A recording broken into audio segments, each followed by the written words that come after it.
Vamos às nossas atividades da manhã.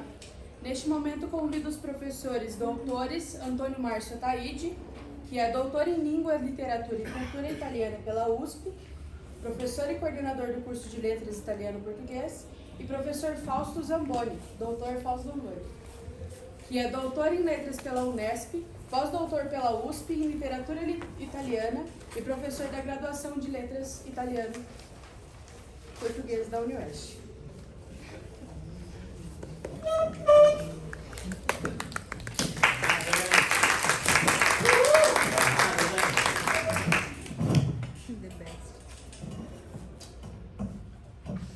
Bom, acho que começo eu, né? Sim. Eu falei agora para a Paula que eu estava até meio assim, desconfortável em falar depois dela, porque foi muito interessante a minha fala. E, bom, eu fui encarregado aqui pela organização de falar um pouco da relação entre cozinha italiana e literatura. E eu vou falar um pouco mais sobre o período mais inicial da literatura italiana, né? Enquanto eu pensava sobre esse assunto, eu sentia até uma certa dificuldade, porque vocês estão ouvindo bem? Preferem o microfone? Está ouvindo bem? Então vou falar assim mesmo. Me senti até um pouco embaraçado, porque a cozinha, enquanto cozinha, ela não é um assunto literário assim de primeiro plano, né? Ou seja, ela por ela mesma, ela não tem uma importância central, né? Claro que o comer, né, a culinária, a cozinha, não é simplesmente comer, né? Comer é algo que nós temos em comum com os animais. Os animais comem, precisam se alimentar. O ser humano come também. Mas o ser humano não come como animal, né? Comer já é um ato humano, é um ato cultural, é um ato simbólico, um ato representativo. Então o ser humano, ele não come de qualquer maneira.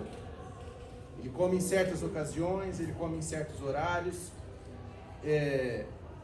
ele come com outras pessoas, ele come olhando e conversando, né? Platão dizia, inclusive, o animal, ele anda olhando para baixo e ele leva a boca na comida. O ser humano não.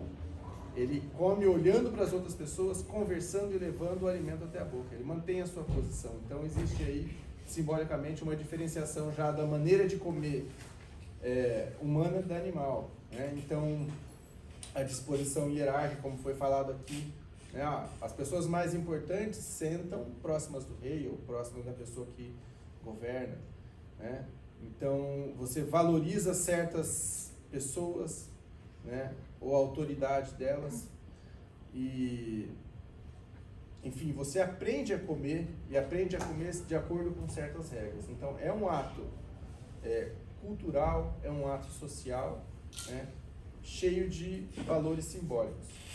Porém, apesar de tudo isso, né, apesar de nós lembrarmos que o comer é algo tão importante que, em geral, tudo que é valorizado, tudo que é significativo acontece enquanto a gente come, ou a gente traz a refeição para aquele momento. Então, por exemplo, se nós lembrarmos assim, alguém vai pedir a namorada em casamento, em geral ele vai levar no restaurante, ele vai ser no momento em que ele vai procurar cercar isso de boa alimentação, né? Ah, deu certo, eles vão se casar, faz um grande banquete, faz uma grande festa e põe comida boa ali para todo mundo comer, beber também, né? As principais festividades do ano, né? A gente come bem nesses dias, a gente reserva os pratos mais importantes, mais significativos. Durante a semana também, a gente não come igual a semana inteira, a gente come certos dias da semana. Aqui no Brasil, no domingo, a gente come melhor, porque esse é um dia valorizado culturalmente, né? Tem um símbolo religioso e cultural aí que é muito antigo, né? E até as comidas que são muito comuns, por exemplo, né, na Itália, foi dito, já vinham desde o Império Romano, que você tem o vinho, você tem o pão, você tem o óleo, né? Tudo isso está ligado a valores culturais também. Então, por exemplo, depois que se desfez o Império Romano, numa margem do Mediterrâneo, a europeia, continuou se cultivando o vinho não, né? Produzindo vinho, né? O azeite e cultivando o pão por motivos religiosos também. Então tinha que ter o pão para a celebração da missa, tinha que ter o vinho também, todo dia se celebra a missa, então todo dia tinha que ter aquilo. Então tinha que plantar muito, então se cultiva de todo tipo, e aí nós temos essa variedade imensa, né? De vinhos, né? Você tem que ter o azeite, o óleo para os sacramentos. Então, na outra margem do Mediterrâneo, você tem uma outra civilização se formando ali, outros alimentos completamente diferentes. Então, você não tem essa importância do vinho, você não tem a importância do pão, né? Então, são outros alimentos. Então, esses valores culturais, eles estão, obviamente, presentes, né? No alimento que nós tomamos diariamente. Mas, como presença, né, essa presença rica do alimento, da cozinha, na literatura, não vejo como algo central, a não ser quando é em função de outros temas. Então, por exemplo, você vai ver, por exemplo, essa questão de você valorizar uma pessoa por meio do alimento. Então, nós temos lá no Boccaccio, tem um conto que é Federico il suo Falcone, Frederico seu Falcão, que um nobre empobrecido, ele não tem nada para oferecer para a mulher que ele ama. Então ele sacrifica o seu único bem, que é o seu falcão que ele usa para caçar, certo? Para servir. E ela entende esse gesto, valoriza e no fim acaba ficando com ele, né? Então, isso aparece em função de um outro valor, né? Então o comer, ele passa...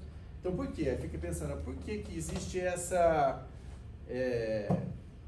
Por que a cozinha em relação à literatura tem essa posição que eu classifico como instrumental, que seria subordinada a outras questões? Geralmente a gente percebe que na literatura é importante aquilo que tem um valor pessoal, né? Tem a ver com uma biografia, fatos importantes de uma vida, fatos significativos. E, em geral, a cozinha, né, e outras manifestações sociais, elas estão, por assim dizer, aquém do pessoal em certo sentido. Elas são algo que tem a ver com a sociedade, ou seja, a gente não inventa o cultivo dos nossos produtos, né, o que a gente vai plantar nessa região aqui, a gente se encontra com uma situação em que eles já são cultivados. Você também não vai criar os pratos, mas então tudo isso é algo de valor social, para assim dizer, coletivo. Não é pessoal. Quando eu digo pessoal, eu digo o seguinte: o que é pessoal, né? Vou tentar definir um pouco aqui o termo. Pessoal está relacionado com aquilo que é relativo às nossas escolhas individuais, ou seja, aquilo que nós decidimos fazer, a vida que nós decidimos construir para nós. Existe uma certa margem que nós podemos desenvolver uma personalidade? Sim. Ela não é tão grande, mas ela existe. E ela é, por assim dizer, o nosso centro, né? É quando a gente aqueles fatos e aquelas decisões mais importantes, então elas definem o nosso caráter propriamente pessoal. Então, nesse sentido, quando nós falamos da presença do alimento ou da cozinha, então elas estão subordinadas a esse valor pessoal ou essa importância pessoal que aparece na literatura, né? Então você vai ver, por exemplo, que então eu vou trazer, na verdade, alguns exemplos para a gente mostrar como que isso apareceu em alguns textos importantes da literatura italiana, né? Principalmente de uma época mais antiga. Então nós vemos, por exemplo, na Divina Comédia, onde que aparece esse tema, né? Ele vai aparecer, por exemplo, no Inferno. No canto sexto tem o círculo dos gulosos, certo? Então ele parece ser algo negativo relacionado à cozinha, né? Dante desvaloriza a cozinha? Não exatamente, certo? Então ele encontra os gulosos são caracterizados por levarem o gosto pela comida a um excesso tal que se constitui o centro da personalidade deles.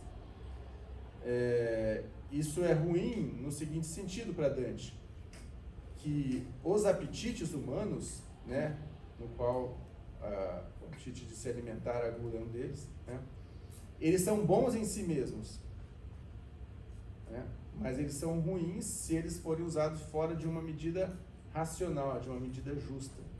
Então ele quer colocar os valores naturais como bons, né, os valores naturais que nós compartilhamos com os outros animais, por exemplo, mas ele quer colocar o valor humano, racional, acima desses apetites e acima desses valores naturais. Então eles são bons enquanto se harmonizam com a natureza especificamente humana, que é a racional.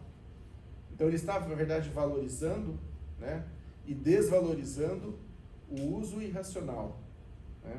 Então os gulosos estão na Divina Comédia debaixo de uma chuva pesada, torrencial, uma chuva suja, certo? Então, e eles acabam, aquilo acaba produzindo uma lama, né, no lugar, e eles estão deitados, estão, por assim dizer, dormindo com a face voltada para aquela lama. Então ele quer atribuir a esse ato humano, um valor simbólico, né? Ele não está preocupado tanto com comer, mas com o que isso significa na vida dessas pessoas, né? Então ele quer dizer o seguinte, a famosa lei do contrapasso na Divina Comédia, ou seja, o castigo que recebem aquelas almas do inferno tem a ver e tem relação com a vida que eles levaram na Terra, né? Então eles deram importância demais para aquilo que é terra, para aquilo que é barro do qual o ser humano foi feito. Então, a alimentação, ela provém da terra, né? As plantas, né?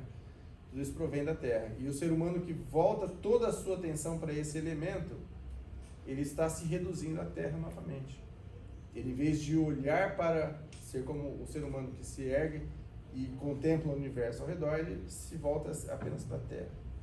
Então, ele se reduz a um estado menor, a uma estatura menor do que ele mesmo teria enquanto ser humano, né? Nós vamos ter em outros momentos também, até mais chocantes na Divina Comédia, nós temos no final da Divina Comédia, no canto 33, o episódio do Conde Ugolino, né? O Conde Ugolino, ele está na parte mais funda, né, escura do inferno, num lago congelado, e ele está comendo o crânio de um desafeto. Está mordendo com tal força que chega a ponto de praticamente comer, né?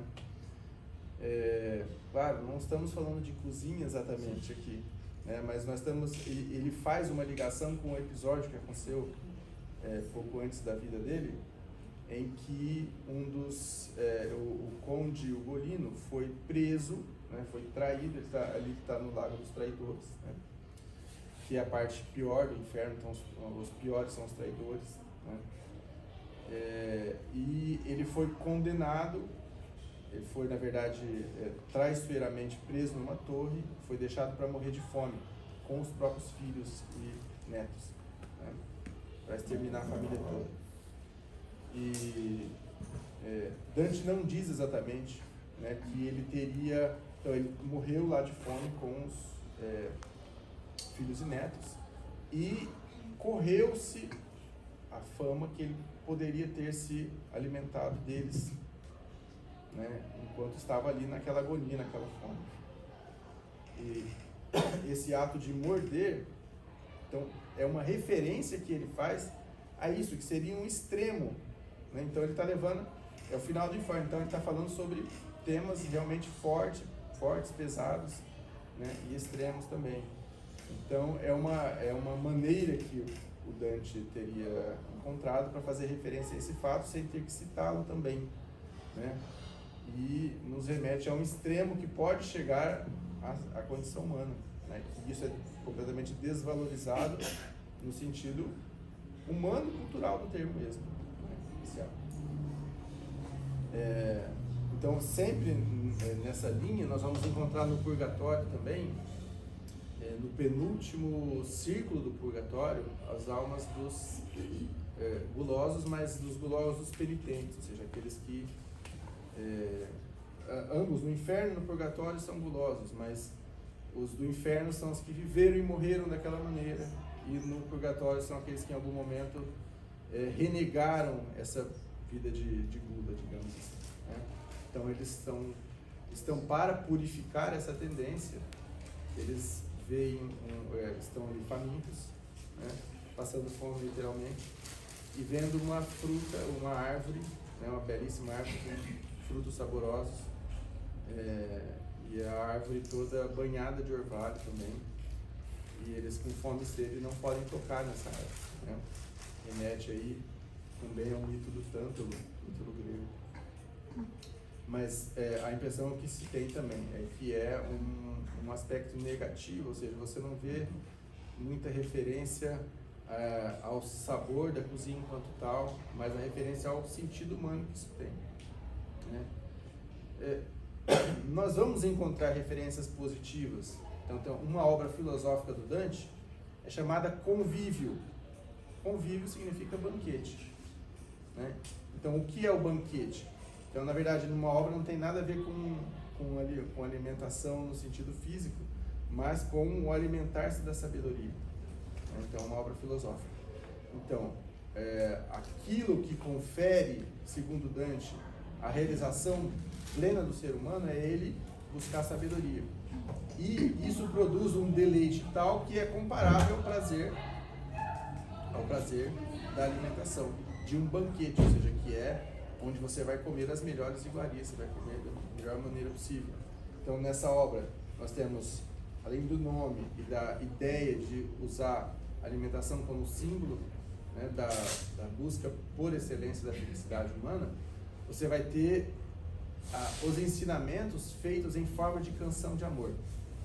Então, aí ele quer unir dois apetites humanos, né, pela alimentação e a busca da realização amorosa, do conúbio amoroso, né, como símbolo também da realização humana na felicidade, certo? Então, são dois símbolos adequados. Então, nós vemos nesse livro uma outra relação, uma outra, assim dizer, uma outra luz que ele joga quanto à alimentação humana, quanto à cozinha humana, né? E, bom, nós podemos prosseguir, né? Não sei como é que está nosso tempo aí. Só para 10 minutos. 10 minutos? Bom, nós vamos ter várias abordagens, né, na literatura italiana. Então, de passagem, quero lembrar, por exemplo, aqui no Decameron tem um dos contos mais famosos, é o conto do Frate Cipolla. Isso já remete já a um elemento ali, a cebola. E, por acaso, um dos... na verdade, assim, a cozinha entra como um elemento completamente instrumental também, né? O Frate Cipolla, ele é um pregador, um frei muito astuto, que ele diz ter trazido as penas do arcanjo Gabriel, né? Acho que é. Gabriel, né? E ele vai fazer essa pregação para o povo e ele quer recolher esmolas, ele quer recolher doações, né? Mas ele é objeto de uma pegadinha de dois rapazes ali que resolvem esconder a pena e colocar outra coisa no lugar para que ele se embaraçasse, né? Para que ele passasse vergonha diante do povo, né? Porém,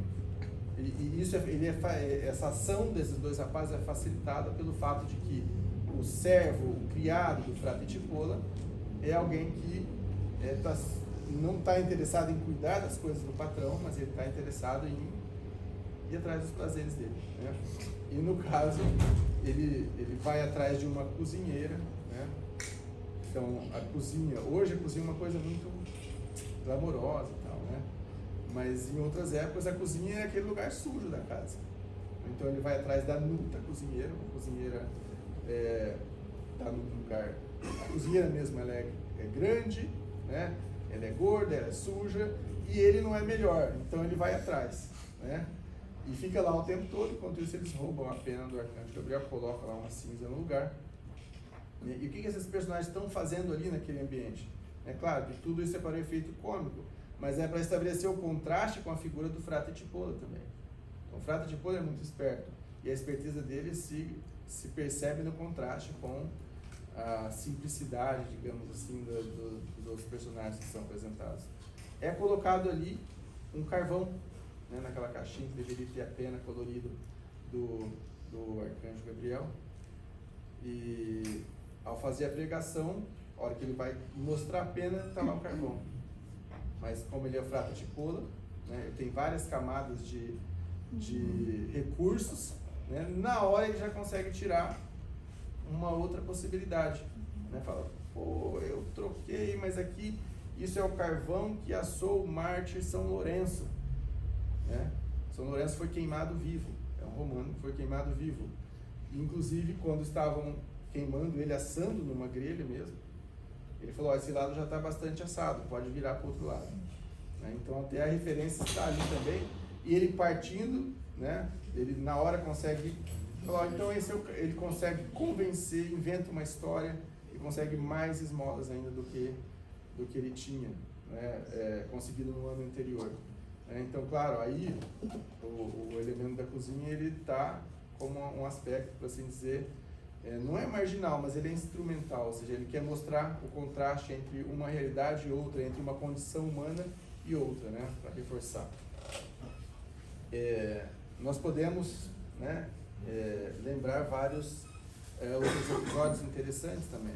Então, quando a gente fala, bom, italiano fala alto, gesticula, né, come bem, você vai olhar lá no Orlando Innamorato, né, no começo lá, nós temos lá reunidos os barões, os príncipes, na corte de Carlos Magno, né?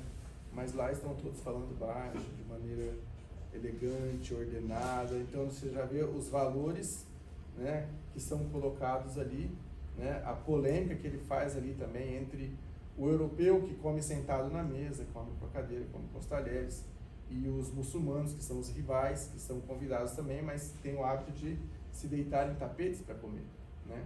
Então a caracterização é colocada ali, você vê que certas características ligadas à italianidade não são de toda a italianidade, né? Mas é dos nossos antepassados, que são em geral descendentes de camponeses, que têm uma outra maneira de se relacionar com a cozinha, né?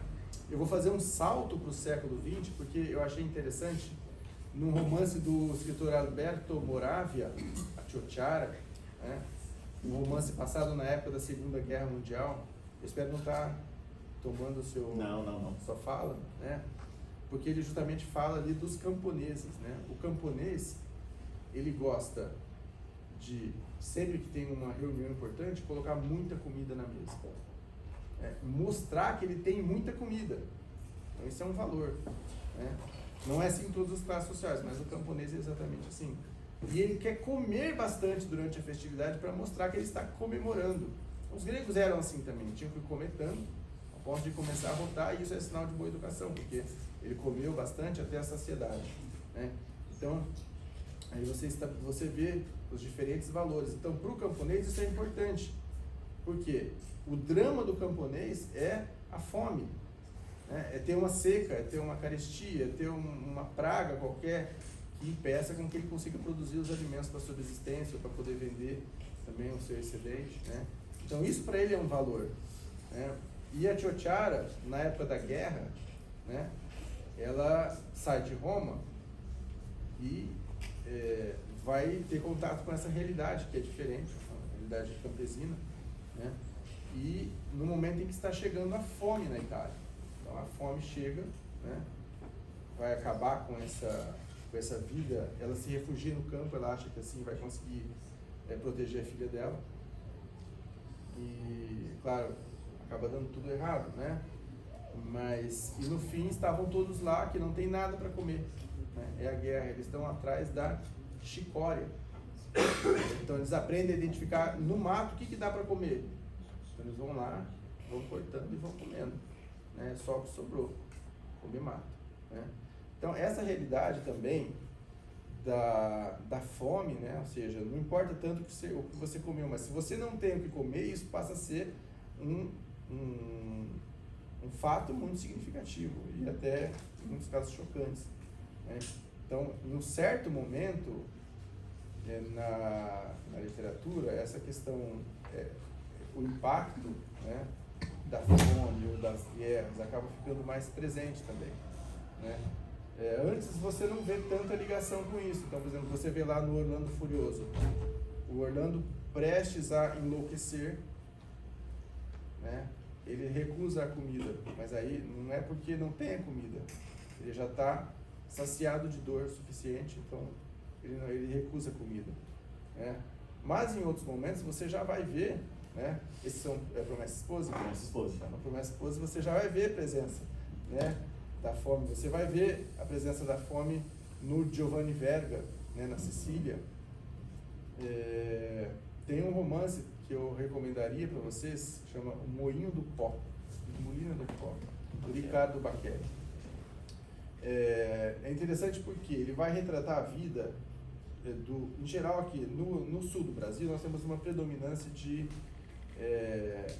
oriundos que vieram do norte da Itália, né, justamente ali onde é ambientado esse romance, O Moinho do Pó, né, o rio Pó, que é aquele que corta ali no norte da Itália.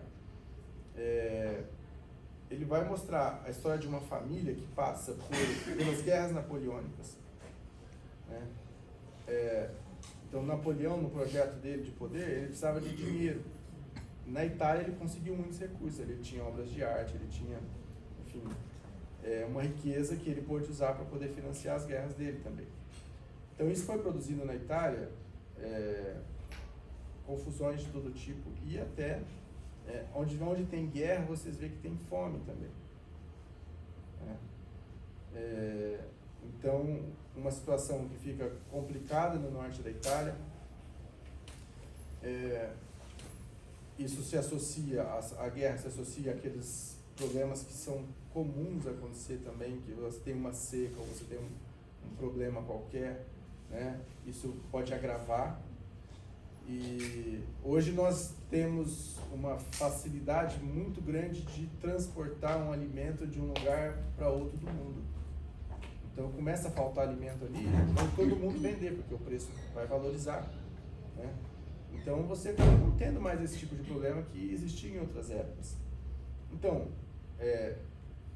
ele está mostrando ali uma realidade que vai acontecer imediatamente, na época imediatamente anterior, a grande imigração, o grande êxodo italiano no mundo, né? E a gente não para tanto para pensar por que tantos italianos saíram da Itália, né? Mas as guerras napoleônicas, as guerras de unificação, a criação da Itália já fez com que os italianos tivessem que sair grande parte.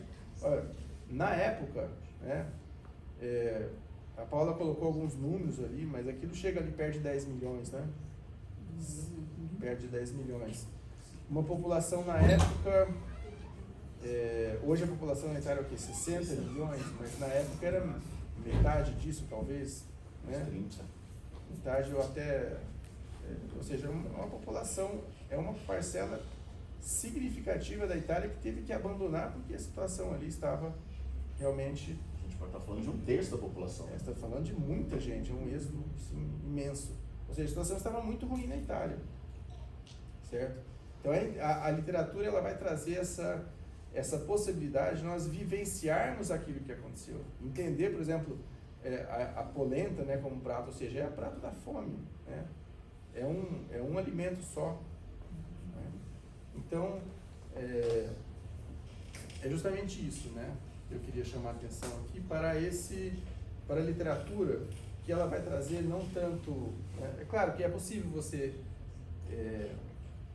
por exemplo, rastrear hábitos, né? Mostrar nas diversas classes sociais como comiam, que importância que davam, né? Isso sim, e geralmente para mostrar como é o personagem, né? Como que aquilo é impactante na vida dele, né? Que círculo social ele pertence. Então isso vai mostrar, apontar sempre para outra coisa, geralmente na literatura, né? Então, esse caráter mais pessoal e esse valor mais especificamente humano que a alimentação tem para a nossa vida, né? Então, basicamente essa seria a minha fala, né? E passo aqui a palavra ao professor Márcio para poder dar continuidade.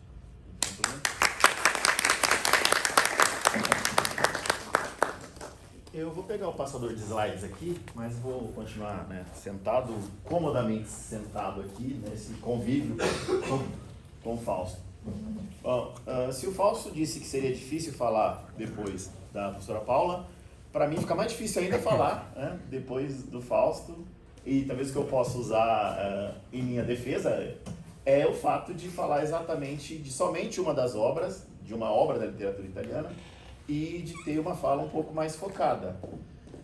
Concordo e assino embaixo de tudo o que o Fausto falou, principalmente porque ele me ofereceu uma chave de leitura importantíssima, de que quando a cozinha aparece na literatura, e especificamente aqui na literatura italiana, realmente ela não tem, né, essa posição central, mas ela vem com certeza contribuir de maneira muito significativa para o grande discurso, né, social, político, histórico, que é a literatura. E, bom, o Fausto fez um grande passeio, né, do século XIV até o século XX. Eu vou ficar no século XIX, tão somente, né, mais de um romance histórico, que no século XIX recria o século XVII na Itália. Bom, adivinhem só, eu vou falar sobre Promessa e Esposa, né?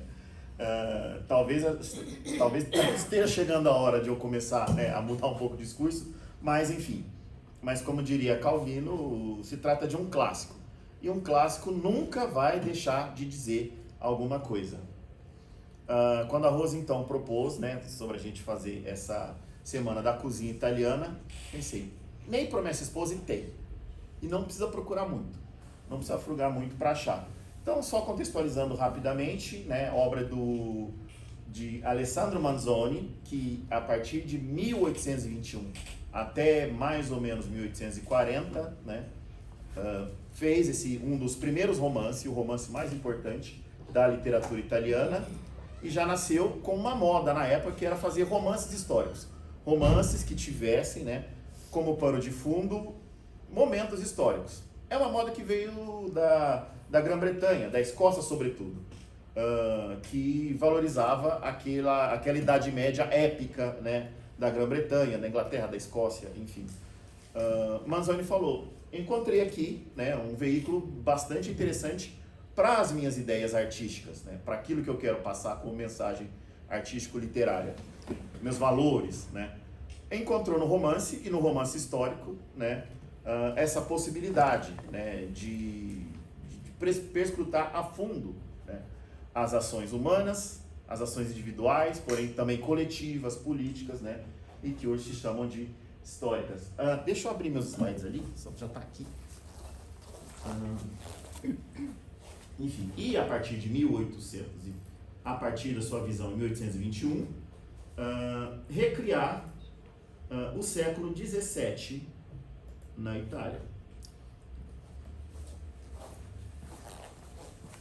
E eu elegi, né, dois momentos, né, no qual, apesar de, né, ser uma obra imensa, mas a cozinha e a alimentação joga aqui um papel de relevância nesse sentido. Bonitinho, né? Bonitinho. Inteligência artificial que faz. E sem a gente pedir, né? Não, dica, eu só escrevi a cozinha italiana na literatura italiana, ele já fez isso para mim. Né? Estamos a ponto de sermos sugados. Os alunos aprendem isso. Com certeza. Olha. Então, no sexto capítulo, né, do romance, né, sem muitos spoilers, né, na impossibilidade de um casamento tradicional, de um casamento como se costuma fazer, em que o noivo diz sim, a noiva diz sim, o padre diz pode beijar a noiva e vão para a festa, não era possível isso. Então, um dos protagonistas, chamado Renzo, vem de Lorenzo, né, mal aconselhado pela sua futura sogra, né, pretende fazer um casamento à surpresa, casamento de surpresa. Mas o mais engraçado é que o surpreendido não será a noiva. Assim como tem aniversário surpresa, a pessoa chega, opa, tua festa de aniversário. Não, o surpreendido seria o padre. O padre é que seria surpreendido. Mas enfim, sem maiores spoilers, ele precisava de 2 testemunhas. Então ele vai atrás da primeira, um amigo dele chamado Tônio, né, e vai, mais ou menos no horário do desinare, no horário da janta, do jantar, buscar, né, essa primeira testemunha. E esse é, né, o cenário que ele encontra. Desculpa, eu vou ler em italiano, mas enfim, as palavras-chave eu busco traduzir para o português. Le tribolazioni aguzzano il cervello e Renzo il quale, nel sentiero retto e piano di vita percorso da lui fino allora, non si era mai trovato nell'occasione da assottigliare molto il suo. Ne aveva, in questo caso, immaginata una, da fare onore a un giurisconsulto. Andò addirittura, secondo che aveva disegnato, alla casetta di un certo Tonio, che era lì poco distante. Um amigo dele, então, que seria a sua testemunha no casamento surpresa para o padre. E lo trovò in cucina, che con un ginocchio sullo scalino del focolare, depois a gente vai ver uma ilustração da versão de 1840, que mostra exatamente como é que o Manzoni imaginou essa cena da cozinha de camponeses pobres da região ali de Lecco, norte da Itália, né, como seria essa cozinha. Cucina, focolare. E tenendo na mano, aí tô aqui destacando as palavras-chave para a gente, né, visualizar o que o Manzoni está descrevendo. L'orno de un paiolo, que por acaso é o nome de um restaurante aqui em Cascavel. Messo sulle ceneri calde, dimenava col matterello ricurvo, difícil de encontrar também, una piccola polenta bigia di Gran Saraceno. É o ingrediente com o qual então se faz a chamada polenta bigia, polenta meio bege. La madre, un fratello, la moglie di Tonio, era na tavola. Tonio mais 4, tem 4 adultos aqui para comer a polenta. E 3 ou 4 ragazzetti, já tem 8 bocas para desafamar aqui, acabei de inventar um verbo. Riti accanto al babbo stavano aspettando con gli occhi fissi al paiolo che venisse il momento di scodellare, di tirar da scodella do paiolo a polenta para comer. Era hora do jantar. E as crianças, né, doidas para, né, enfim, chegou a hora da comida. É uma hora bacana, eu gosto muito. Assim, então, Manzoni imaginou, né, essa cena. O Renzo aqui entrando na cozinha da família do Tônio. O Tônio está aqui, né, no focolare, que é o fogão da época, uma espécie de lareira alargada no qual se cozinhava.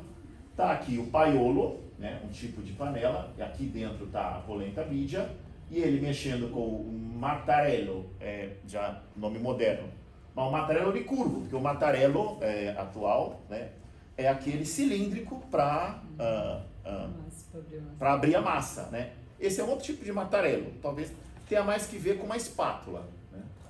Aqui as crianças, né, esperando a hora do jantar, a hora feliz, e mais aqui o irmão do Tônio, né, o irmão dele, a esposa e mais, né, a cunhada, né? Enfim, tá na hora de jantar, o pessoal tá muito animado, porque, enfim, sim, muito simples, muito simples. Estamos exatamente em, acho que 30 de outubro de 1628, pelo menos, ao nordeste de Milão. Lembra como se fosse hoje. Esse é o paiolo, né? E o lorlo do paiolo, que seria, né, a alça, né, no qual o Tônio, com o seu matterello ricurvo, né, está mexendo a massa da polenta, seria mais ou menos, mas tem mais que ver com uma espátula. E essa é a polenta bigia, é muito diferente da polenta, né, que se popularizou aqui no Brasil, até porque a matéria-prima é outra, é o chamado Gran Saraceno, né, o grão, que acaba, né, dando para a polenta essa cor mais bege, né? Tem nada que ver com a polenta de maíz ou a polenta de milho, que depois tem maior tradição aqui. No livro do como é que ele chama o autor? Que tem as receitas, as 700 e poucas receitas. O Artusi? O Artusi. Pellegrino Artusi. Eu procurei rapidinho. Tem 3 receitas de polenta. Em casa eu tenho um livro chamado La Cucina Facile di Suor Germana, que é patrocinado pelo Mulino Bianco, do grupo Barilla. Não tem nenhuma polenta, né? Aquela história de que a polenta realmente é a comida da pobreza e da vergonha, a gente vê aqui. Eu ainda estou fazendo um certo spoiler, mas a gente vai descobrir, enfim, como é que é recebida após então com a família essa polenta bigia. Ma non c'era quell'allegria che la vista del desinare, della cena, da refeição, può dare a chi se l'è meritato con la fatica de quem trabalhou o dia inteiro.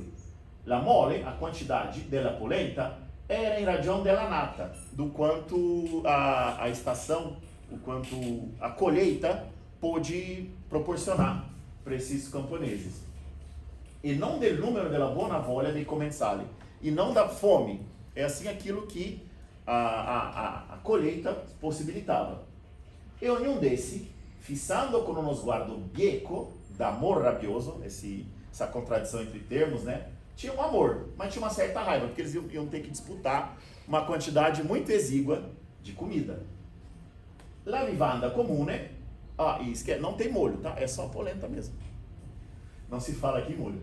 La vivanda comune pareva pensare alla porzione d'appetito che ele doveva sopravvivere, o possível que cada um poderia pegar para si. Mentre Renzo barattava i saluti con la famiglia, Tonio scodellò la polenta sulla tafferia di Fagio. Mostro um exemplo do que seria esse utensílio doméstico do século XVII, mas a gente usa até hoje, che stava apparecchiata a riceverla, a receber a polenta. E parve una piccola luna in un gran cerchio di vapori. Tinha tanta polenta que parecia uma pequena lua, né, num céu imenso. Para piorar as coisas, né, non di meno le donne dissero cortesemente a Renzo: volete restar servito? Está servido? Né? Pouca polenta. Complimento che il contadino di Lombardia e chissà di quant'altri paesi, bom, a gente que rodou um pouco o Brasil, o mundo, isso é um hábito comum, né, das populações, somente as mais pobres, né?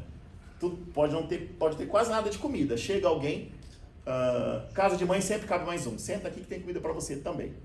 Mas a gente está falando de um período bem complicado da Itália, dessa região da Itália. No programa Mangiare, quando enfim, o que eu estava dizendo aqui, enfim, oferece para alguém quando chega. Então essa é a tafferia di Fagio, onde o Tonio scodellò, onde ele, né, desinformou a polenta bigia, né? Mas Renzo, né, como tinha outra coisa na cabeça, vi ringrazio, agradeço, venivo solamente per dire una parolina a Tonio, e se vuoi Tonio, per non disturbare le tue donne, possiamo andare a desinare all'osteria, e lì parleremo. Vamos comer comigo no restaurante, que lá a gente conversa melhor. Bom, a gente tinha acabado de fazer o jantar, mas isso foi uma alegria, tanto para o Tonio, mas também para a família dele. Por quê? La proposta fu per Tonio tanto più gradita quanto meno aspettata. Ou seja, não seria uma boca a mais. Le donne e anche i bimbi, e aqui um pouco de ironia tipicamente romântica e manzoniana, già che su questa materia principiano presto a ragionare, o que os meninos pensavam, isso na cabeça dos meninos, non videro mal volentieri che si subtraísse alla polenta um concorrente. E il più formidabile é o pai, é o que come mais, né? Dessa vez, o pai vai estar fora. Dá para comer um pouquinho mais de polenta bigia, sem molho. L'invitato non stette a domandare altro e andou com Renzo. Então, a cozinha aqui, né, demonstrando um pouco, em um período de colheitas escassas, 2 anos de seca na Lombardia e de malversação do dinheiro público, né, acabam, né, criando esse tipo de situação. Mas só por curiosidade, né, vamos ver o que acontece na osteria, no restaurante que o Renzo leva o Tonio. Bom, fazer um resumo aqui rapidamente.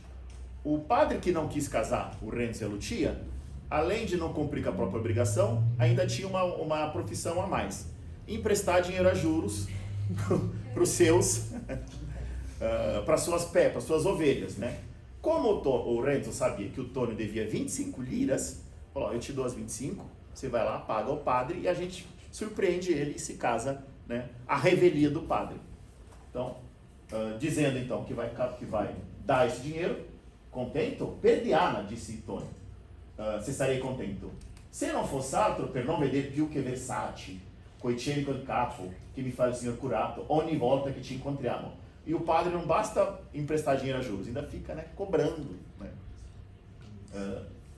E poi sempre Tonio, ricordatevi, Tonio, quando ci vediamo per quel negócio, isso é o discurso direto, Tonio citando Dona Bombio, a tal serio che quando nel predicare mi fissa negli occhi addosso, io sto quasi in timore che abbia a dirmi, lì in pubblico, na missa, quelle 25 lire, che maledette siano le 25 lire, e poi mi avrebbe restituire la collana d'oro di mia moglie, che está lá, né, no prego, né, deixa como garantia um colar de ouro da esposa, que la baraterei em tanta polenta. Quando pegar de volta esse colar de ouro, imagina quanta polenta eu não vou poder comer. Intanto, Renzo, Tonio e outra testemunha, Gervasio, o que eles comem na osteria, em outro lugar? Aqui a gente vê uma cena, aqui é um resumo, mas são todas palavras manzonianas. Qui vediamo l'oste scodellando le polpette, agora vai começar a polêmica, le polpette nel piatto che farebbero risuscitare un morto. Ali o dono da osteria fazendo polpetta, mas é claro que não é a polpetta, que muito provavelmente foi inventada realmente, né, dizem, em Nova York, né?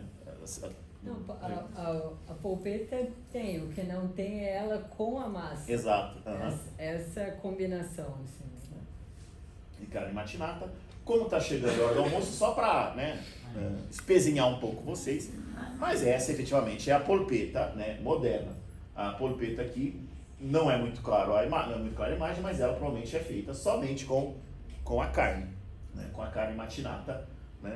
Não tinha moedor na época. Bom, nada dá certo do tal do casamento surpresa, porque o padre era muito esperto, né? Renzo é obrigado a fugir para uma cidade grande, para Milão, né? A maior cidade da região, até hoje uma das maiores da Itália. Então a gente vai ver aqui um outro momento no qual um elemento da culinária, da alimentação, aliás, importantíssimo, aparece, e vê também como um camponês chegando pela primeira vez numa cidade grande, né? Tenta entender e recortar o mundo a partir daquilo, a partir do repertório que ele tem. Chegando então em Milão, mas muito estranho, Milão estava deserta. Alguma coisa estava acontecendo. La strada era deserta. De modo que, isso é muito português, de modo que, se non avesse sentito un ronzio lontano che indicava un gran movimento, esse movimento era lá na praça da Catedral de Milão, lhe sarebbe parso di entrare in una città disabitata, deserta. Andando avanti, senza saper cosa si pensare, vide per terra certe strisce bianche e soffici, come di neve, mas não podia ser neve. Era 11 de novembro de 1628, dia de San Martino.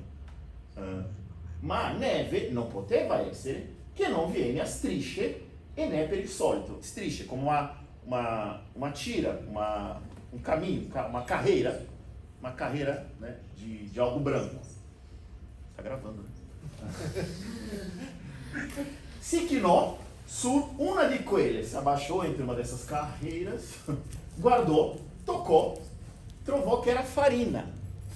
Grande abundanza, pensou Renzo, né, sobre Milão.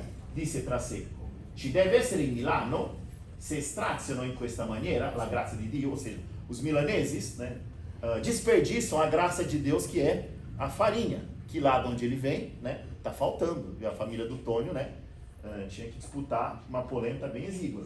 Já em Milão parecia ser o contrário, né, quanta fartura aqui, quanta abundância. ci davano poi ad intendere che la carestia è per tutto. Assim diziam, né? A situação tá grave em tudo quanto é lugar, vamos dar uma economizada. Aí ele vai para Milão e vê o contrário. Nossa, aqui tem essa grande abundância. Ecco come fanno per tener quieta la povera gente di campagna. Ma dopo pochi altri passi, arrivato a fianco della colonna, è la colonna di San Diogene, viu a piedi quella qualcosa di più strano. Vide sugli scalini del piedistallo dessa colonna certe cose sparse, che certamente non erano ciottoli, não eram pedras assim arredondadas. O que vocês imaginam que seja? Assim, Goni, né? Renzo chegando diante da coluna de San Diógenes, da cruz lá em cima, e viu umas coisas estranhas, né? Nos degrauzinhos, né? Da coluna. O que vocês acham que seria? Massa. Massa. Massa? Não, é um produto já pronto. Ele encontrou farinha chegando lá, e depois da farinha ele encontrou um produto já pronto. O que seria? Pão. Pão. Era pão. E se fosse stato sul banco di un fornaio, di un padeiro, non si sarebbe esitato il momento a chiamarli pani. Chega mais perto e vê que é. Ma Renzo non ardiva a tenere così presto ai suoi occhi, perché diamine, non era luogo di pani quello, pão jogato assim, né? Vediamo un po' che affare è questo. Disse tra sé, andò verso la colonna, si chinò, ne raccolse uno. Era veramente um pão tondo, redondinho, bianchissimo, ou seja, de uma farinha muito de boa qualidade, di quelli che Renzo non era solito mangiare che nelle solennità. É um pão que só comia muito de vez em quando tinha algum, né, evento. E ali em Milão, estava lá jogado, na coluna de São Diógenes. È pane davvero, disse ad alta voce, ed era tanta la sua maraviglia. Così lo seminano in questo paese, in quest'anno, esse ano que dizem por aí que a colheita foi muito escassa, e não se scomodano neppure per raccoglierlo quando cade. Alguém vai na padaria e deixa cair um pouco, coisa pouca. Aqui tá sobrando dinheiro. Afinal é Milão, né, gente? Que sia qui il paese della cuccagna, vocês já devem ter ouvido falar no mito da cocanha, depois eu ilustro ali. Eu não, né? Bruegel, o velho. Dopo 10 miglia di strada, all'aria fresca della mattina, quel pane, insieme con la meraviglia, gli risvegliò l'appetito. Aí lembrou que ele estava com fome. Lo piglio, isso é, enfim, uma pudicícia, né, de um camponês que nunca roubou nada de ninguém. E o tal do achado não é roubado, pro Renzo não funciona. Lo piglio, pego, deliberava tra sé e sé. Poi, l'hanno lasciata qui la discrezione di cani, se até cachorro pode pegar, tant'è che ne goda anche un cristiano. Alla fine si comparisce il padrone se alla fine comparisce il padrone del pane, glielo pagherò. Menino muito onesto. O mito da cocanha, né? Pintado aqui por Bruegel, o velho, né? O Renzo imaginou que tinha chegado num lugar assim, em que as pessoas comiam, se fartavam até cair. E o lugar é tão fácil que o menino ali mora, né, numa barraca em cima, cheio de bolos, tortas, pudins, né? Enfim, tá tudo pronto. Tá tão pronto que o porco tá andando já assado, já tem uma facinha, já tirando a pururuca ali. Né? Ó, um ovo beneditino andando sozinho. Se alguém quiser, é só pegar a colherzinha e já come o ovo beneditino. Renzo, depois de deixar aquela realidade representada pela família do Tônio, né, e da polenta, achou que estava chegando nesse lugar. Porém, a realidade era bem outra. Appena a moça, assim que ele pegou o pão e saiu andando, vide spuntar gente che veniva dall'interno della città e guardò attentamente quelli che apparivano i primi che Renzo viu, os primeiros que ele viu. Erano un uomo, una donna e qualche passo indietro un ragazzotto, un piazinho. Tutti e tre con un carico addosso, stavano carregando alguma coisa, che pareva superiore alle loro forze. E tutti e tre in una figura strana. I vestiti o gli stracci infarinati i visi e di più stravolti accesi as faces. E andavano non solo curvi per il peso, ma sopra d'olio, come se lhe fossero state peste l'ostraco. Estavam carregando tanto peso de alguma coisa que Renzo não sabia o que era, que parecia que até os ossos estavam pisados, curvados. L'uomo reggeva a stento, muito difícil, com muita dificuldade, sulle spalle un gran sacco di farina, il quale, bucato qua e là, cheio de furinhos, né, ne seminava um pouco a ogni intoppo dell'uomo, do cara. A ogni mossa desequilibrata. Então, por exemplo, é daí que viria a farinha que ele achou no chão das ruas. Ma più sconcia, mais torta ainda, era la figura della donna, un pancione smisurato, che pareva tenuto a fatica da 2 braccia piegate, dobradas, come una pentolaccia, come uma panela enorme, a 2 maniche, che erano os braços da mulher.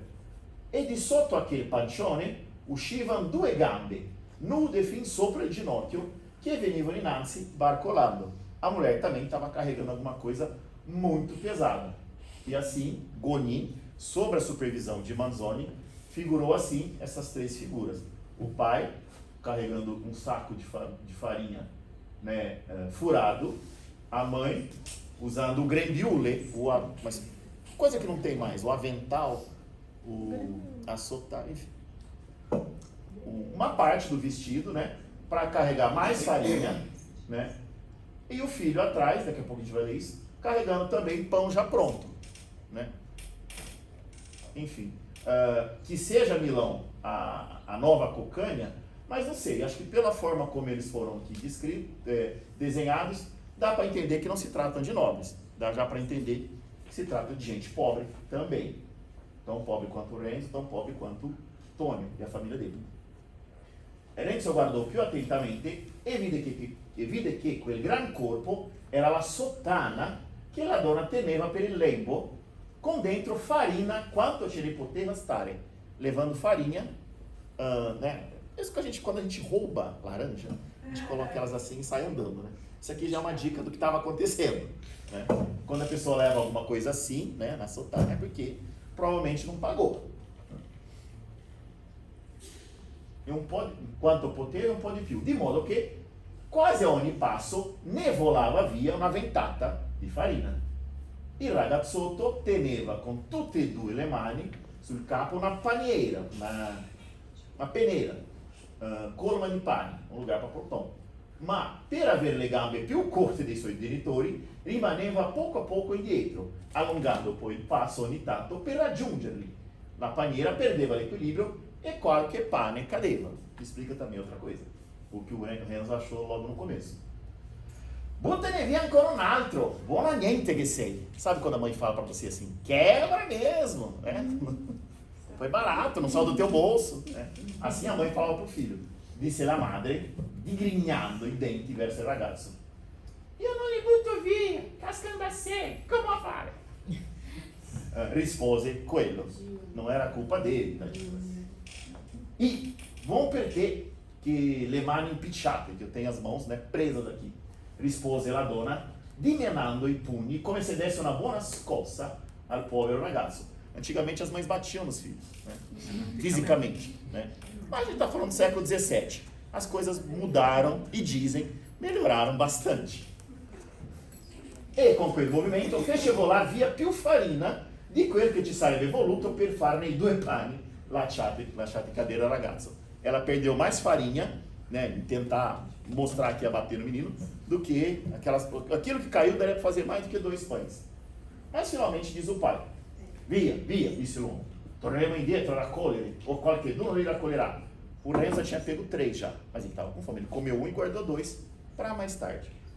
E olha, o pão, na época, era a base da alimentação, principalmente das camadas mais pobres da população. A gente não está falando de um pão francês, né? Está falando de um pão bem mais maçudo e que realmente sustentava, né, quem trabalhava de verdade nessa época. Si stenta da tanto tempo, ora che viene un po' d'abbondanza, godiamo lá em Santa Pace. Bom, eles estão levando um saco de farinha, mais um grembiule cheio de farinha, alguns pães já prontos. Durante um tempo, então, algum alívio da fome esse povo tem. Mas qual que era a realidade, no fim das contas? Renzo chegou a Milão bem no dia em que um grande levante popular atacou e como se diz, saqueou praticamente todas as padarias de Milão, porque a fome já agraçava muito a grande cidade. Se lá no campo, né, as pessoas ainda tinham um pouco para comer, a situação na cidade grande já chegava, né, no momento de as pessoas, né, se revoltarem, saírem para as ruas e atacar os fornos, né, e atacar o que hoje seriam as padarias, né, porque a fome, né, estava pegando muito, né. Aqui mais uma cena pensada por Manzoni e Gonin, de mais gente atacando as padarias, roubando farinha e roubando, né, pão já pronto, até finalmente uma grande manifestação em frente a como era a época o Duomo de Milano, a Catedral de Milão, sem as agulhas ainda. Em 1628 ele era assim, tinha esse telhado, aquela imagem super, né, famosa que se tem das agulhas que tão bem representam a arquitetura gótica, né? Isso é coisa feita depois. No século XVII, ela era assim.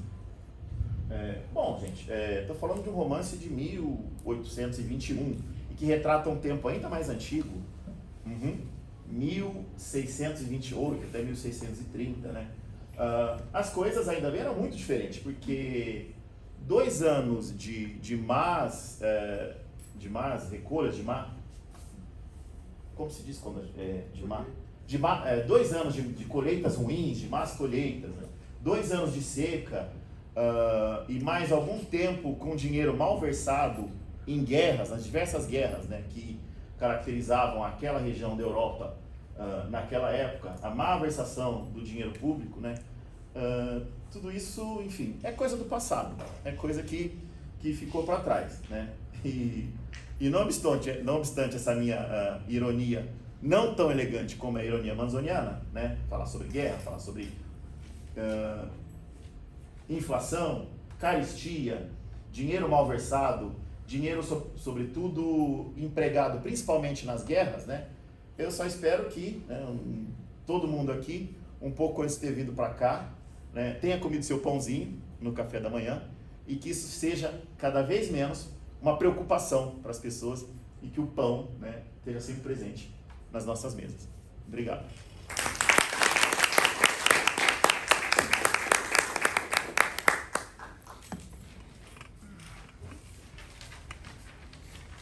Bom, primeiramente agradecemos ao apoio novamente.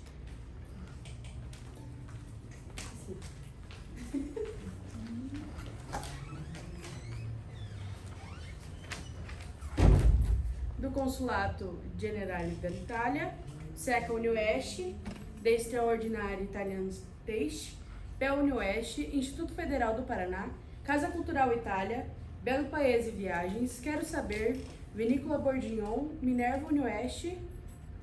Só? Agradecemos a presença de todos e todas aqui. Foi um prazer estar aqui juntamente com vocês nessa manhã. Aguardamos vocês, aos inscritos da parte da noite, porque as inscrições já encerraram. Aos inscritos, a gente espera vocês aqui não, na Duque às 19 horas. E Giovana, foi isso. Temos as perguntas para eles. Ah, perdão. Se vocês tiverem pergunta, pode levantar a mão e perguntar aos professores. Tem? Só respondo sobre minha esposa. Tô brincando. Ouvindo a fala do Fausto, sobretudo, né, me veio muito assim à mente a questão da cultura erudita e da cultura antropológica em confronto. Então, o que a gente pode perceber, eu gostaria de saber se é isso mesmo, né, que a literatura, ela se coloca num patamar de algo erudito em confronto com as questões mundanas e antropológicas? Acho que não. Eu acho que ela simplesmente registra as diversas manifestações, né? Você vê tanto em literatura de várias épocas, né? Você vai Renascimento mesmo, como até foi falado, né? mostrar, por exemplo, como viviam nobres, como eram as boas maneiras e tal, mas vai mostrar também o camponês logo em seguida, né? Então, os personagens transitam, muitas vezes, por vários estratos sociais, tem contato com pessoas e até de culturas diferentes. Então, por exemplo, você vê naquelas epopeias do Renascimento, os cavaleiros viajavam, né? Iam para a Espanha, iam para a Itália, e depois iam para o Oriente, tinham contato com gente diferente, com costumes diferentes. Então, eu acho que a literatura ela vai trazer os vários contextos, as várias situações em que as pessoas se encontram, e ela vai poder nos mostrar várias facetas, assim, né? Então, por exemplo, na Tiotiara mesmo, que é mais século XX, você vê alguém que sai de Roma, né? E vai ter contato com uma comerciante, vai ter contato com outra situação, então vai poder estabelecer o confronto, a comparação entre essas realidades, né? Então, eu acho que é isso que é interessante na literatura, você explorar essas várias facetas, assim, né? E se eu puder complementar nesse sentido, tem uma cena bem interessante de Promessa e Esposa, que, bom, quando finalmente, todo mundo sabe, finalmente quando eles conseguem se casar, um nobre, um marquês, né, banca a festa. Então ele vai lá, ele até serve o Renzo, serve a Lucia, serve a mãe da Lucia, mas ele não se senta com eles. Ele vai sentar numa mesa separada, porque muito provavelmente os modos à mesa de um marquês, né, e de camponeses como o Renzo, como a Lucia, são totalmente outros, são incompatíveis. Então, acho que a literatura não diz como tem que ser. A literatura simplesmente diz, o mundo é assim. Né? Não sou eu a delimitar ou a arbitrar em relação a isso. Eu me lembrei do Marco Valdo, do Italo Calvino, do sim. Fonguintitá, Sim. né? Que pela caristia também Sim.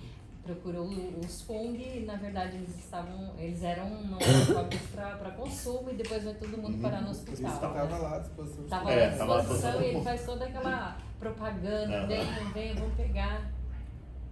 Maravilhoso esse conto mesmo. Mostra um pouco, né, o peso que a cidade... O Marco Valdo é alguém que vivia na cidade, mas que ele viveu uma vida, né, idílica dentro da cidade, como se fosse um camponês, um pastor da Arcádia, né? E como ele tem essa visão, né, não adequada para o lugar onde ele mora, que muito provavelmente é Torino, uma cidade enorme, toda industrializada e logo poluída, né, ele acaba, né, caindo nessas armadilhas que ele mesmo cria para ele, que ele cria para ele mesmo. Eu queria assim só fazer uma colocação assim, quando a gente está falando de cozinha, de alimentação, a gente também está falando de fome, né? Que é às vezes a gente só fala ali, né, do alimento, do momento da boa mesa, mas tinha toda uma população, e ainda tem, sem utilizar a ironia, né? Que ainda vive esse cenário, né? Então, ao mesmo tempo que acho que é interessante assim esse contraponto nesse momento de celebração mesmo da cozinha italiana, mas também olhar de forma crítica para o passado e também para o presente, né? Nesse sentido, assim, né? Que assim, ambos as falas trouxeram essa relação, assim, né? Do simbolismo da comida no momento da escassez, assim. Exato. E que foi realidade durante muito tempo, assim. E lembrando que a produção o imposto era cobrado em produtos mesmo, né? Então o camponês produzia, mas vinha o poder estabelecido e pegava uma parte para ele, né? Hoje pega indiretamente. Pega mais até. Continua pegando.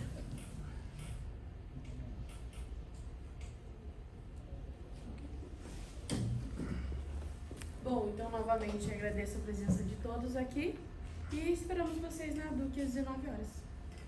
Valeu.